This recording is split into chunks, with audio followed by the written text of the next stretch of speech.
نحمدہ ونصلی ونسلم علی سیدنا و مولانا محمد نبی الامین المکین الکریم الرؤوف الرحیم، اما بعد فاعوذ باللہ من الشیطان الرجیم، بسم اللہ الرحمن الرحیم، واما بنعمت ربک فحدث، صدق اللہ مولانا العظیم۔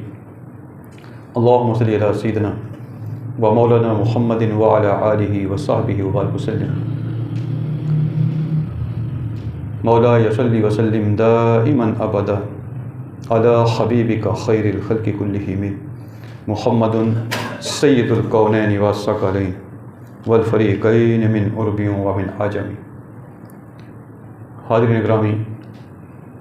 اللہ تبارک و تعالیٰ کا فضل و احسان ہے کہ اس نے ہمیں اپنے حبیب مکرم صلی اللہ علیہ وآلہ وسلم کی امت میں پیدا فرمایا، اور حضور رحمت دو عالم صلی اللہ علیہ وآلہ وسلم کی تصدق سے ہمارے لیے بے شمار آسانیاں فرمائیں، بے شمار رحمتیں اور برکتیں عطا فرمائیں۔ آج کے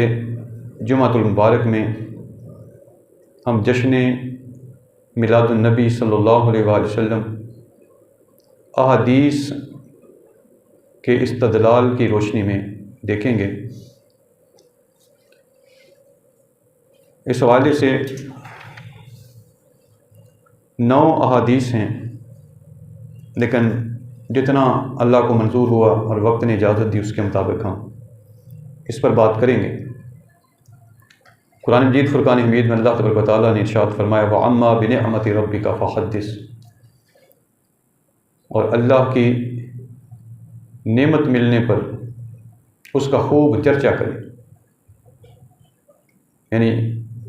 نعمت کا شکر ادا کرنے کا ایک طریقہ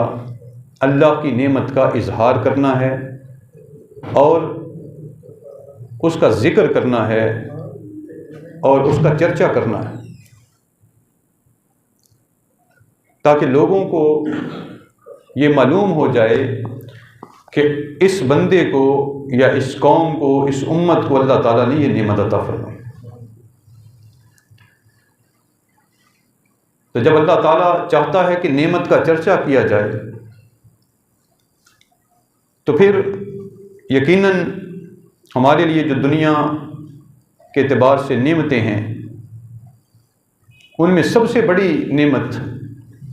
جو دنیاوی اعتبار سے بھی ہے اور آخرت کے حوالے سے بھی، وہ نبی آخر الزمان حضرت محمد مصطفیٰ صلی اللہ علیہ وسلم کی ذات اقدس، کہ اللہ تعالیٰ نے آپ کے توسل سے ہمیں ایمان کی نعمت عطا فرمائی، قرآن کی نعمت عطا فرمائی، رمضان کی نعمت عطا فرمائی، اعمال صالحہ کی نعمت عطا فرمائی، والدین کے ساتھ حسن سلوک کرنے جیسی نعمتیں اور تعلیمات اللہ نے عطا فرمائی۔ تو یہ جتنی بھی نعمتیں ہیں یہ اللہ تعالیٰ نے حضور کے صدقے سے عطا فرمائی، اس لیے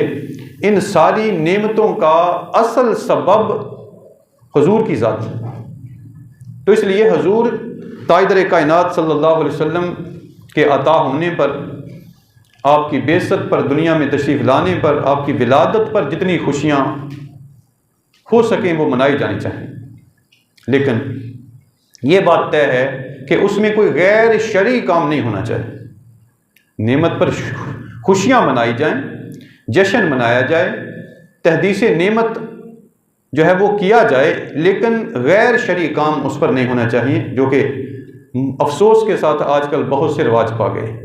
یعنی میلاد کے نام پر یا محافل کے نام پر ہم نے بہت سی ایسی چیزیں شامل کر دی ہیں جو کہ غیر شرعی ہیں۔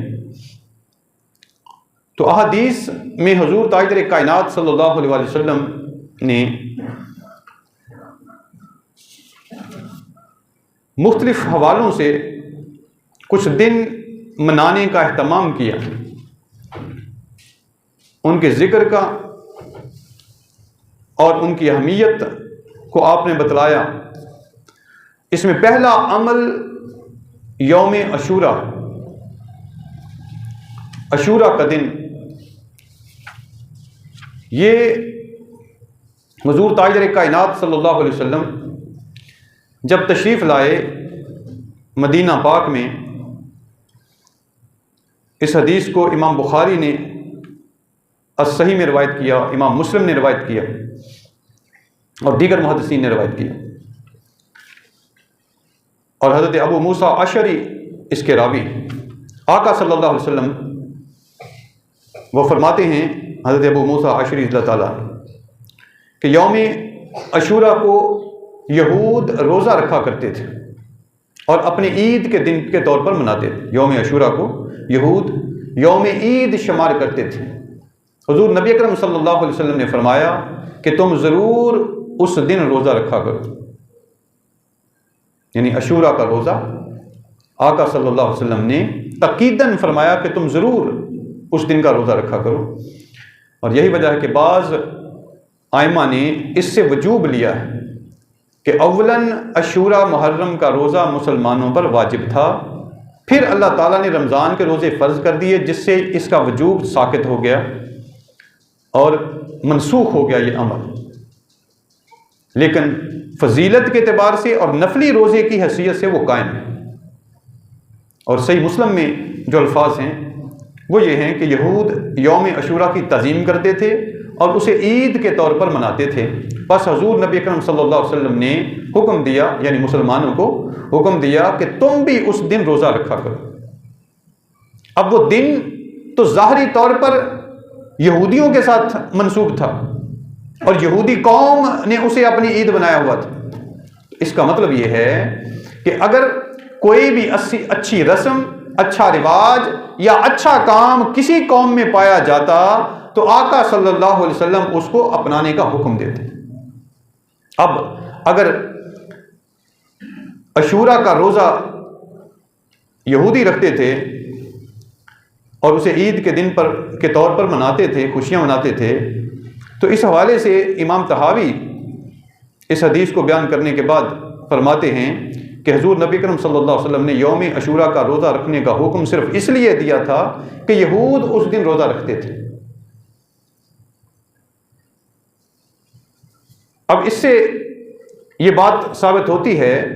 کہ یوم عاشوراء یہودیوں کے لیے یوم نجات تھا اور کامیابی کا دن تھا کہ اللہ تعالیٰ نے ان کو فرعون کی غلامی سے نجات عطا کی۔ وہ اس وجہ سے خوشیاں مناتے تھے اور ورثہ قدیم سے من حیث القوم اسے یوم عید کے طور پر شیان شان طریقے سے مناتے چلے آ رہے تھے۔ اور دوسری بات، عید کا دن ان کے لیے یوم تعظیم تھا، یعنی وہ اس کا احترام کرتے تھے اور بطور شکر وہ ایک اضافی عمل کے طور پر اس دن روزہ بھی رکھتے تھے۔ اور تیسری بات، یہ دن صرف روزہ رکھنے پر ہی موقوف نہ تھا بلکہ روزہ رکھنا محض ایک اضافی عمل تھا جو اس دن انجام دیا جاتا تھا۔ اور نمبر 4، اس حوالے سے اگر آج کوئی عید میلاد النبی پر اعتراض کرے اور کہے کہ روزہ کے بغیر عید میلاد النبی کا جشن منانا جائز نہیں، تو یہ درست نہیں ہے، یعنی بالکل اس کو ویسے ہی اس کا اطلاق اگر کیا جائے تو یہ درست نہیں ہے۔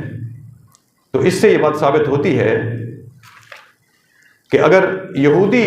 کسی دن کی تعظیم کرتے تھے تو آقا صلی اللہ علیہ وسلم نے بھی اس دن کی تعظیم کرنے کا حکم دیا، صرف اس وجہ سے کہ اس دن یہودیوں کو یعنی بنی اسرائیل کو فرعون کے ظلم و ستم سے نجات ملی۔ تو ہم یہ کہتے ہیں کہ جس دن آقا صلی اللہ علیہ وسلم دنیا میں تشریف لائے وہ دن تو اس یوم عاشوراء کے دن سے کہیں بڑھ کر خوشیوں والا دن ہے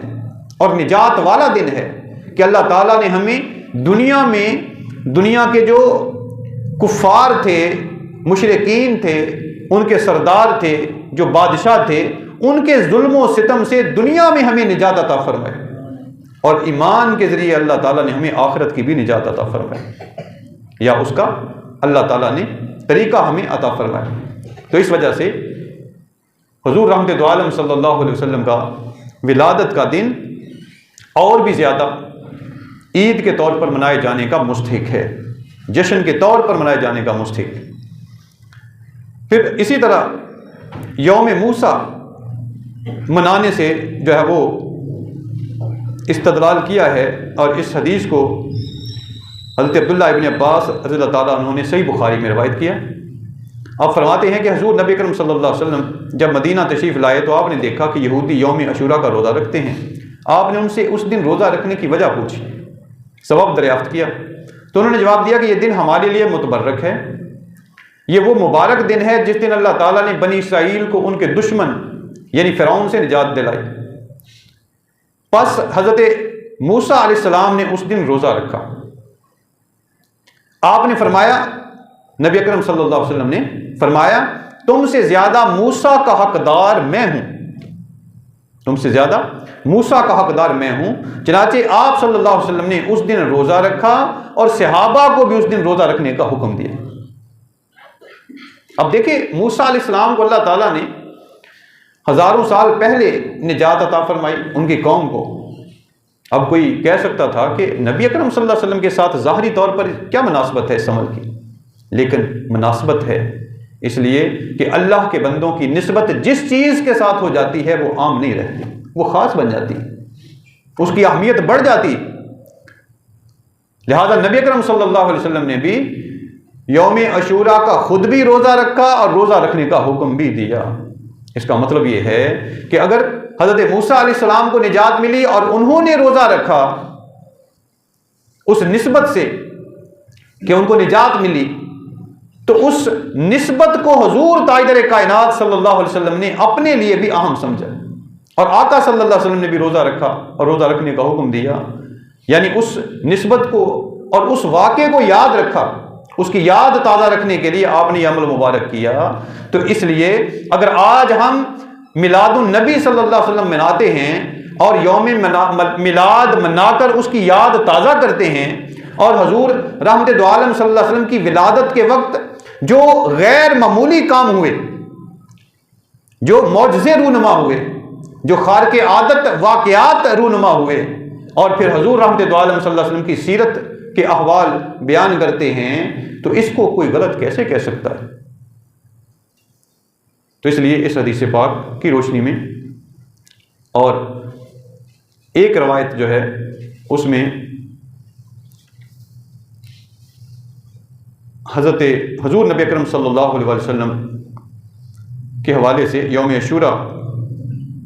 کے حوالے سے یہ الفاظ بھی ہیں کہ انہوں نے کہا کہ یہ بہت عظیم دن ہے۔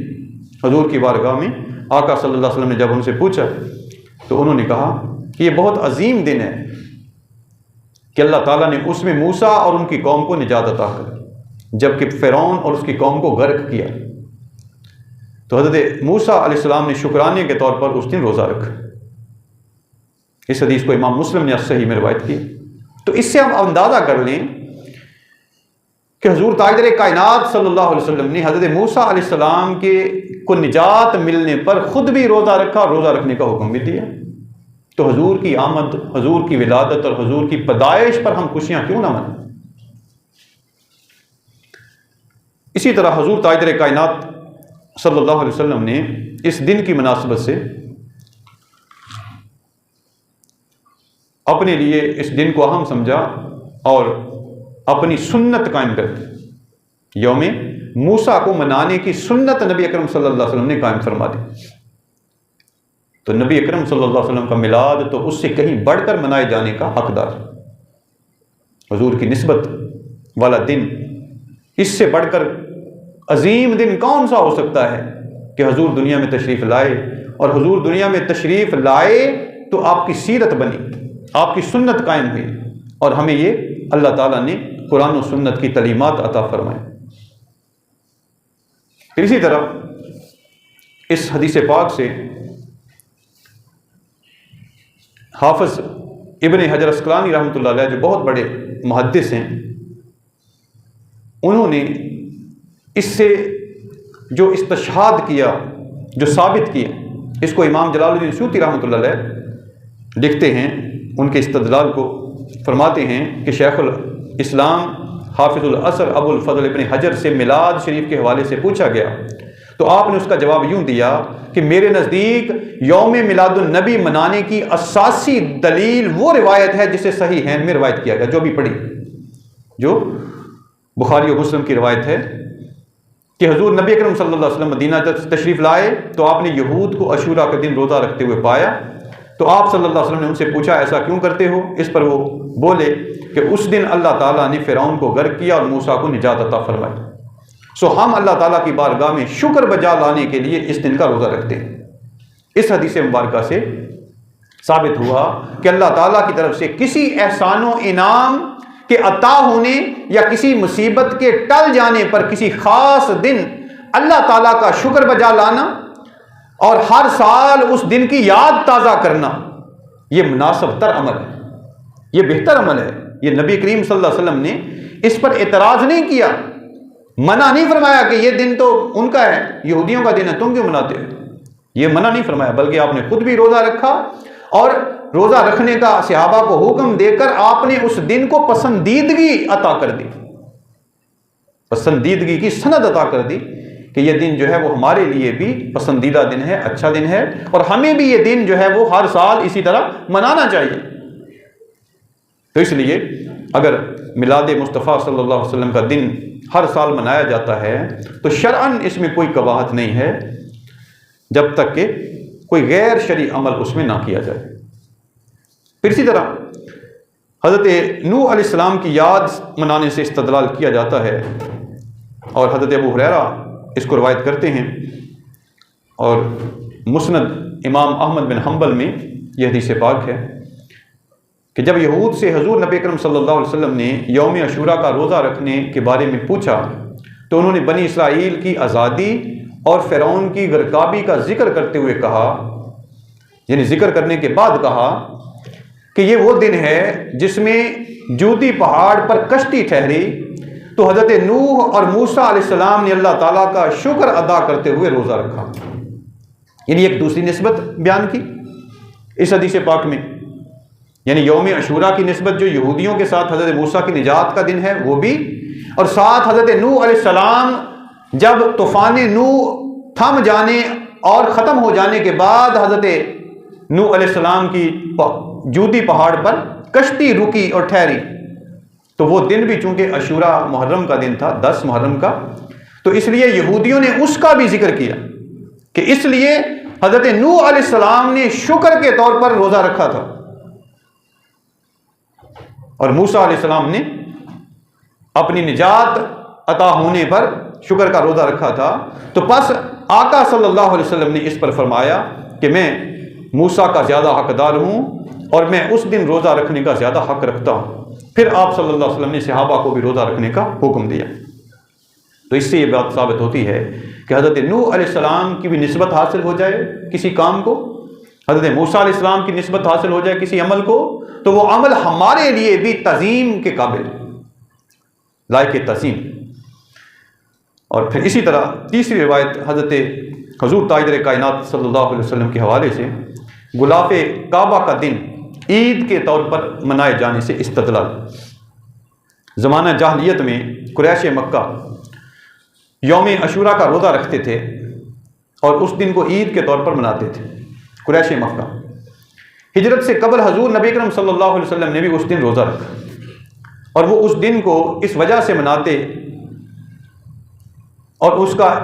احترام اور تعظیم کرتے کہ اس دن کعبۃ اللہ پر پہلی دفعہ غلاف چڑھایا گیا، پہلی دفعہ عاشوراء کے دن، اور یہی وہ خاص پس منظر تھا جس کی وجہ سے ہجرت کے بعد آقا صلی اللہ علیہ وسلم نے یہودیوں سے عاشوراء کا دن روزہ رکھنے کی وجہ دریافت فرمائی۔ امام بخاری نے صحیح میں روایت کیا، ام المؤمنین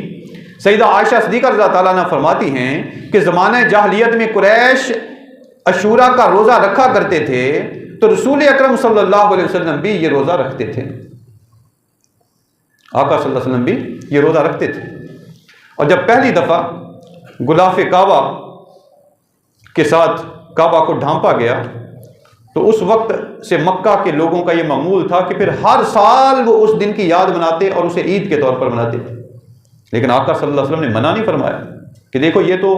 کافروں کا، مشرکین کا عمل تھا، وہ دن مناتے تھے۔ آقا صلی اللہ علیہ وسلم نے بھی اس دن کا روزہ رکھا اور اس دن کو منایا۔ اور امام بخاری نے الصحیح میں جو روایت کی ہے اس کے الفاظ یہ ہیں کہ اہل عرب رمضان کے روزے فرض ہونے سے قبل عاشوراء کا روزہ رکھتے تھے، یعنی 10 محرم کا روزہ رکھتے تھے، اور اس کی وجہ یہ ہے کہ اس دن کعبہ پر غلاف چڑھایا گیا۔ پھر جب اللہ تعالیٰ نے رمضان کے روزے فرض کر دیے تو رسول اکرم صلی اللہ علیہ وسلم نے فرمایا تم میں سے جو اس دن روزہ رکھنا چاہے وہ روزہ رکھ لے، اور جو ترک کرنا چاہے وہ ترک کر دے. یعنی وہ روزہ جسے آقا صلی اللہ علیہ وسلم نے ضروری قرار دیا، رکھنے کی تاکید فرمائی، یعنی اس کے واجب ہونے کا حکم دیا، رمضان کے روزوں کی فرضیت کے بعد اسے نفل کا درجہ دیتی، نفلی درجہ دیتی. تو حافظ ابن حجر اسقلانی علیہ رحمہ اس پر لکھتے ہیں کہ اس سے ثابت ہوتا ہے کہ زمانہ جاہلیت سے ہی وہ کعبہ پر گلاب چڑھا کر اس کی تعظیم کرتے تھے، اور یہ معمول وہ قائم رکھے ہوئے تھے مشرکین. پس اس دن روزہ رکھنے کی وجہ بیان کرتے ہوئے حافظ ابن حجر اسقلانی فرماتے ہیں کہ یوم عاشوراء کو قریش کا روزہ رکھنے کا سبب یہ تھا کہ شاید انہوں نے گزشتہ شریعت سے اس کو پایا ہو، اور اسی لیے وہ اس دن کی تعظیم پر غلاف کعبہ چڑھا کر کیا کرتے تھے. اسی لیے وہ اس دن کی تعظیم کعبہ پر غلاف چڑھا کر کیا کرتے تھے. تو ہر سال کعبہ پر غلاف چڑھانے کا دن منانے پر امام طبرانی فرماتے ہیں، حضرت زید بن ثابت رضی اللہ تعالیٰ عنہ کا یہ قول، اور فرماتے ہیں کہ یوم عاشوراء سے مراد وہ دن نہیں جو عام طور پر لیا جاتا ہے، بلکہ یہ وہ دن ہے جس میں کعبہ کا غلاف چڑھانے کی رسم کا آغاز ہوا، اور اسی سبب ہر سال اس کی تجدید ہوتی ہے اور اس دن کو منانے کا اہتمام کیا جاتا ہے. اب کعبہ پر غلاف چڑھانا جو ہے یہ کوئی اللہ تعالیٰ کا حکم تو نہیں، نہ قرآن میں آیا، نہ نبی کریم صلی اللہ علیہ وسلم نے حکم دیا، لیکن یہ پہلے سے رسم چلی آ رہی تھی اور وہ آج بھی جاری و ساری ہے. اب بھی ہر سال کعبہ کا غلاف جو ہے وہ تبدیل ہوتا ہے، اور اس پر کروڑوں اربوں روپے خرچ ہوتے ہیں، چونکہ سونے کا کام ہوتا ہے اس پر، اور پوری دنیا کے بڑے بڑے ماہر خطاط اور جو نقاش ہوتے ہیں وہ اس پر نقاشی کرتے ہیں سونے کی تاروں سے، اور دنیا کا خالص ترین ریشم اس میں استعمال ہوتا ہے. اب چوتھی اور آخری جو حدیث ہے اس حوالے سے آج کی گفتگو میں، وہ الیوم اکملت لکم دینکم والی حدیث، یعنی آیت نازل ہونے کا دن. سورہ المائدہ کی 3 آیت، الیوم اکملت لکم دینکم واتممت علیکم نعمتی ورضیت لکم الاسلام دینا، جب نازل ہوئی تو یہودی جو تھے وہ اس کو زیر بحث لائے، اس پر انہوں نے بات کی، اور انہوں نے کہا یہ بڑی عظیم آیت ہے جو مسلمانوں پر نازل ہوئی، یعنی اللہ تعالیٰ نے مسلمانوں کا دین مکمل کر دیا. پس اس حوالے سے ایک یہودی کا حضرت عمر فاروق رضی اللہ تعالیٰ عنہ کے ساتھ مکالمہ ہوا، بات چیت ہوئی. اس حدیث کو امام بخاری نے روایت کیا، اس کے درجے کا اندازہ آپ یہاں سے لگا سکتے ہیں. امام بخاری نے اس حدیث کو اپنی کتاب میں 4 مختلف مقامات پر جو یہاں حوالے درج ہیں وہ لکھا، 4 مختلف جگہوں پر امام بخاری نے اس کو روایت کی.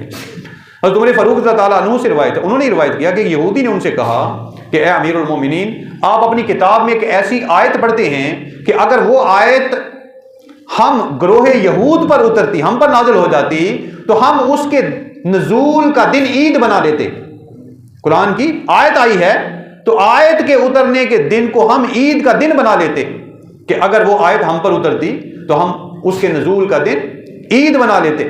آپ نے پوچھا کون سی آیت؟ اس نے کہا کہ یہ والی آیت، یعنی الیوم اکملت لکم دینکم والی آیت. تو آپ نے فرمایا اس پر، حضرت عمر فاروق رضی اللہ تعالیٰ عنہ نے فرمایا کہ جس دن یہ آیت اور جس جگہ یہ آیت نازل ہوئی، جس دن اور جس جگہ یہ آیت نازل ہوئی حضور نبی اکرم صلی اللہ علیہ وسلم پر، ہم اس دن کو پہچانتے ہیں، اور آپ صلی اللہ علیہ وسلم اس وقت جمعہ کے دن عرفات کے مقام پر کھڑے تھے. آپ اس دن جمعہ کے دن عرفات کے مقام پر کھڑے تھے. اس روایت میں عید کا لفظ تو آپ نے نہیں استعمال کیا، لیکن مقصد آپ کا یہ تھا، اور جو اگلی آیات میں احادیث سے واضح ہو جاتا ہے کہ آپ نے پھر واضح کر دیا کہ میرے نزدیک تم کہتے ہو کہ ہم عید کا دن بنا لیتے، ہمارے نزدیک تو وہ پہلے ہی عید کا دن تھا کہ وہ جمعہ کے دن نازل ہوئی، اور جمعہ کا دن جو ہے الجمعۃ عید للمسلمین، آقا صلی اللہ علیہ وسلم کی حدیث کہ جمعہ کا دن مسلمانوں کے لیے عید کا دن. اور دوسری بات، وہ چونکہ عرفات کے میدان میں حج کے موقع پر، اور حج بھی ہمارا عید ہے، حج کا دن ہمارے لیے عید کا دن ہے، اور حج کے مکمل ہونے پر ہی ہم عید الاضحیٰ مناتے ہیں. تو آپ نے فرمایا کہ اس دن کو تو ہم پہلے سے عید کے طور پر مناتے ہیں. اور اس جواب کی تصریح حضرت کعب احبار کی روایت سے بھی ہوتی ہے. وہ فرماتے ہیں کہ میں نے عمر بن خطاب سے کہا کہ میں ایسی قوم کو جانتا ہوں کہ اگر ان پر یہ آیت نازل ہوتی تو وہ اسے عید کے طور پر مناتے، تو تم نے فاروق رضی اللہ تعالیٰ عنہ نے پوچھا کون سی آیت؟ تو انہوں نے اس آیت کی طرف اشارہ کیا. تو آپ نے فرمایا میں پہچانتا ہوں کہ کس دن الیوم اکملت لکم دینکم والی آیت نازل ہوئی جمعہ اور عرفات کے دن، اور وہ دونوں دن پہلے ہی ہمارے لیے عید کے دن ہیں. اس لیے اگر عید الفطر اور عید الاضحیٰ کے بعد کوئی عید منانا غلط ہوتا تو حضرت عمر فاروق اسے غلط کہتے. آپ یہ جواب دیتے کہ بھائی ہمارے ہاں تو صرف 2 ہی عیدیں ہیں، ہمارے ہاں تو صرف 2 عیدیں. حضرت عمر فاروق فرماتے. آپ نے کیا جواب دیا؟ آپ نے فرمایا وہ دن تو ہمارے لیے پہلے عید کے دن ہیں، جمعہ کا دن بھی اور حج کا دن بھی. تو اس لیے ہم تو اسے پہلے ہی پہچانتے ہیں کہ وہ تو ہمارے پہلے ہی عید کا دن ہے. تو اس لیے تم یہ نہ کہو کہ تم پر اترتی تم اس کو عید کا دن بناتے، ہم نے تو پہلے ہی اس کے اترنے کے دن کو عید کا دن بنایا ہوا. اس کا مطلب یہ ہے کہ یہ والا تصور کہ 2 عیدوں کے علاوہ کوئی عید نہیں ہے، یہ محض جہالت ہے، یہ جہالت ہے. لیکن ہم یہ کہتے ہیں کہ نبی اکرم صلی اللہ علیہ وسلم کی ولادت کا دن منانا یہ فرض نہیں ہے جیسے نماز فرض ہے، یہ تو محبت ہے، یہ نبی کریم صلی اللہ علیہ وسلم کی نسبت ہے. اور نبی کریم صلی اللہ علیہ وسلم کی نسبت اور محبت دلیلوں کی محتاج نہیں ہے کہ اس کے لیے آپ دلائل مانگیں. لیکن 4 احادیث آج کی گفتگو میں ان کا حوالہ دیا اور 5 احادیث انشاءاللہ اگلی گفتگو میں عرض کروں گا. تو ثابت یہ ہوتا ہے کہ جس چیز کے ساتھ نبی صلی اللہ علیہ وسلم کی نسبت ہو جائے وہ تو دنیا جہان کی ساری نسبتوں سے بڑھ چڑھ کر ہے. کیونکہ وقت کم ہے تو شاہ صاحب کا حکم بھی ہے کہ کوئی شعر بھی میں سناؤں. تو چند اشعار اس نسبت کے حوالے سے عرض کرتا ہوں کہ حضور تاجدار کائنات صلی اللہ علیہ وسلم کی نسبت اللہ نے ہمیں کتنی عظیم نسبت عطا فرمائی. اس لیے آقا صلی اللہ علیہ وسلم کی نسبت حضور کے پیار اور محبت کا بھی تقاضا کرتی ہے، اور ان کے آقا صلی اللہ علیہ وسلم کی نسبتوں کے دنوں کو منانے کا بھی تقاضا کرتی ہے. تو اس لیے ایک نعت گو شاعر ہوئے ہیں عبد الستار نیازی، وہ کہتے ہیں کہ کچھ تے حیاتی دا معیار ہونا چاہیدا، کچھ تے حیاتی دا معیار ہونا چاہیدا، اللہ دے حبیب نال پیار ہونا چاہیدا، اللہ دے حبیب نال پیار ہونا چاہیدا. سانو یار غار نے دسیا اے دوستو، سانو یار غار نے دسیا اے دوستو، سب کچھ سونے تو نثار ہونا چاہیدا، سب کچھ سونے تو نثار ہونا چاہیدا، سب کچھ سونے تو نثار ہونا چاہیدا، اللہ دے حبیب نال پیار ہونا چاہیدا. جڑے تیرے نام دیاں محفلاں سجاندے نے، جڑے تیرے نام دیاں محفلاں سجاندے نے، اونا بیلیاں دا بیڑا پار ہونا چاہیدا، اونا بیلیاں دا بیڑا پار ہونا چاہیدا، اللہ دے حبیب نال پیار ہونا چاہیدا، اللہ دے حبیب نال پیار ہونا چاہیدا. اور یاد کرو جیڑے ویلے اپنے غلامانو، یاد کرو جیڑے ویلے اپنے غلامانو، ساڈا بھی غلاماں چ شمار ہونا چاہیدا،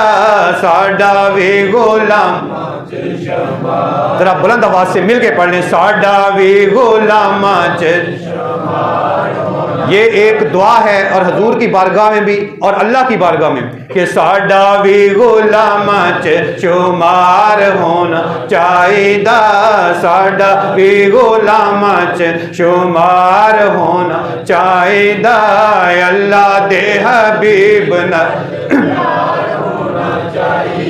اور لباں تے نیازی ہونے ساجد آخری، لباں تے نیازی ہونے ساجد آخری اس ویلے سونے دا دیدار ہونا چاہیے اس ویلے سونے دا دیدار ہونا چاہیے اس ویلے سونے دا دیدار ہونا چاہیے اللہ دے حبیب نال پیار ہونا چاہیے اللہ دے حبیب نال پیار ہونا چاہیے کچھ تے حیاتی دا اور حقیقت تو یہ ہے کہ حیاتی کا معیار فقط ایک اور وہ اللہ کے رسول سے محبت بس یہ ایک محبت اگر نصیب ہو جائے تو پھر کل دین نصیب ہو جائے گا علامہ اقبال فرماتے ہیں بمصطفیٰ برا ساخ اشراق دین ہما اوست اگر تم چاہتے ہو کہ دین حاصل ہو جائے تو پھر حضور تک اپنی رسائی ممکن بنا دو حضور کے قدموں میں جگہ بنا دو بمصطفیٰ برا ساخ اشراق دی ہما اوست گر باؤ نہ رسیدی تمام بو لہبی است اگر تم حضور کے قدموں کے نیچے اور قدموں میں جگہ نہ بنا سکے حضور کی غلامی حاصل نہ کر سکے تو پھر سراسر گمراہی کا شکار ہو جاؤ اس لیے ہمارے نزدیک فقط ایک معیار ہے اور وہ حضور کی غلامی ہے حضور کی نسبت ہے حضور کی محبت ہے اگر یہ محبت حاصل ہو گئی تو انشاءاللہ دنیا بھی سمر جائے گی اور آخرت بھی سمر جائے گی اللہ تعالی عمل کی توفیق عطا فرمائے وما علیہ الا البلاغ